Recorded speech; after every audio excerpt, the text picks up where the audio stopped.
It was 2 in the afternoon. The sun was out. The first knockout match of the entire World Cup was kicking off, the moment the tournament is supposed to crank into a higher gear, where every mistake is fatal and the drama goes through the roof. And in the stands, people were falling asleep, genuinely nodding off at a World Cup knockout game. Because what they were watching was, for about 92 minutes, one of the most mind-numbingly boring games of football this tournament has produced. Welcome to Canada versus South Africa, a match that was historic, heartwarming, and a complete snooze fest all at once. And buried inside that contradiction is a real problem for FIFA, one entirely of their own making. So let's break down the disaster and why it should have everyone in FIFA's offices a little bit nervous. First, let's be fair, because both of these teams earned a genuinely beautiful moment. For Canada and South Africa, just being here was history. Canada, before this tournament, had played 6 World Cup games across their entire existence and lost all 6. Never even scored a goal. South Africa had never once made it past the group stage.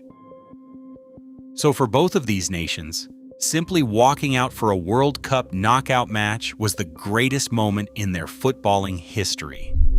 That part is wonderful. That's exactly the kind of fairy tale this channel loves. But here's the uncomfortable truth nobody wants to say out loud. When you take 2 teams whose entire dream was just to get here, and you put them against each other in a knockout game, you don't always get great football. You get 2 sides terrified of losing, parking the bus, clinging on for dear life, praying it goes to penalties. And that is precisely what we watched. The reports didn't sugarcoat it. A sloppy, sleepy affair, scrappy, low on quality, with South Africa essentially defending for their lives the entire match, and Canada huffing and puffing without breaking through. For 90 minutes, almost nothing happened. Let's actually walk through it because even the action tells the story. South Africa came out with what looked like one clear plan: survive, drag it to penalties. They sat deep, soaked up pressure, and leaned on a backline that, to their credit, defended heroically. Mbakazi made a goal line clearance to deny Jonathan David an open net, and goalkeeper Ronwen Williams pulled off save after save. Canada pressed and pressed, but created very little of real quality. There was a huge penalty shout when Richie Lariea went down in the box. Refereeing experts were genuinely split, with some saying it was a stonewall penalty the referee and VAR missed, but it wasn't given, and the game just continued, sluggishly, toward what everyone assumed would be a goalless, nerve-shredding penalty shootout. The one bright spark was the long-awaited arrival of Canada's superstar, Alphonso Davies, off the bench in the 75th minute, after months out injured. He immediately lifted the tempo and created a couple of half chances, but even that couldn't rescue the spectacle. This was, for almost the entire 90 minutes, a grind. And then, because football is football, it ended with a genuine moment of magic. Deep into stoppage time, the second minute of added time, a cross came in. South Africa's defender couldn't clear it properly, and the ball dropped to Steven Eustáquio at the top of the box. He chested it down and absolutely smashed a right-footed volley inside the far post. 1-0. The Canadian bench stormed the pitch. South African players collapsed to the grass in tears. Canada had won their first ever World Cup knockout game and reached the last 16 for the first time in their history, a moment their coach Jesse Marsh called the work of Canadian heroes. So yes, it had a spectacular ending, but one brilliant volley in the 92nd minute does not erase 91 minutes of fans dozing in the California sun. And that's where we get to FIFA's actual problem. Let's take it seriously for a second. This is the trade-off that this channel has been warning about, and now it's showing up on the pitch. We all love an underdog story. Cape Verde, Congo, the magic of the little guys reaching the knockouts. That's genuinely beautiful, and nobody's taking it away from them. But there's a difference between one or two plucky minnows crashing the party and a knockout bracket stuffed with small nations playing each other. Because when two teams who are simply happy to be there meet in an elimination game, the football you get is often cautious, fearful, and frankly, dull. And that's not an insult to Canada or South Africa. It's just the reality of what happens when survival, not ambition, becomes the entire mindset.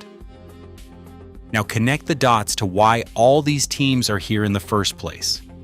FIFA expanded this World Cup from 32 teams to 48. And the driving force behind that was never the romance of the underdog. It was money. More teams means more games. 104 instead of 64.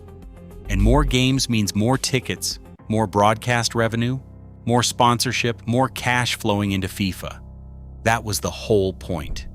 They widened the gates for the revenue, and they sold it to us as giving everyone a chance.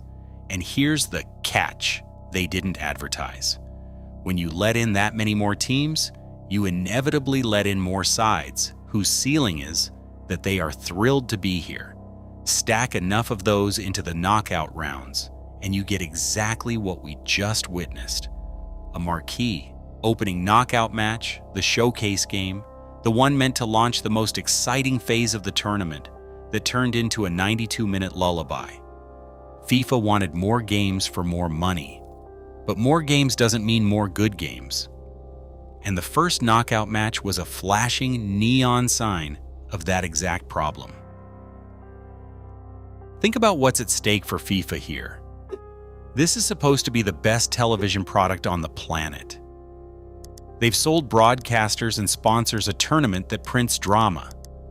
But if the price of cramming in more teams and more matches is that some of those matches are borderline unwatchable, then FIFA has a quality problem sitting right next to their cash pile.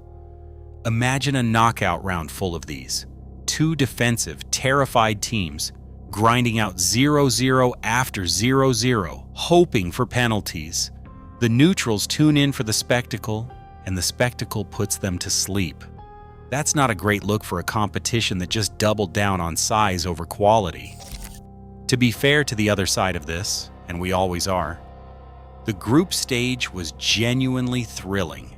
Shocks everywhere, giants getting bloodied, Messi and Mbappe lighting it up.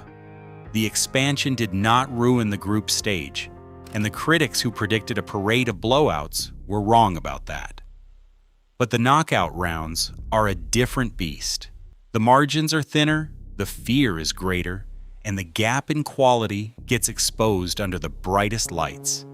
Canada versus South Africa was the first real test of that, and it was a slog.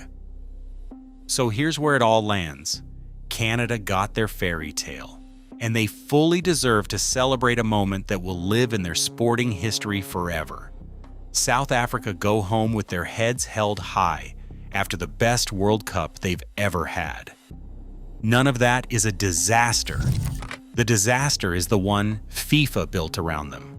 A tournament so swollen with teams, in pursuit of so much money, that its very first knockout match, the appetizer for the whole exciting back half of the World Cup, was a snooze fest that had fans asleep before dinner.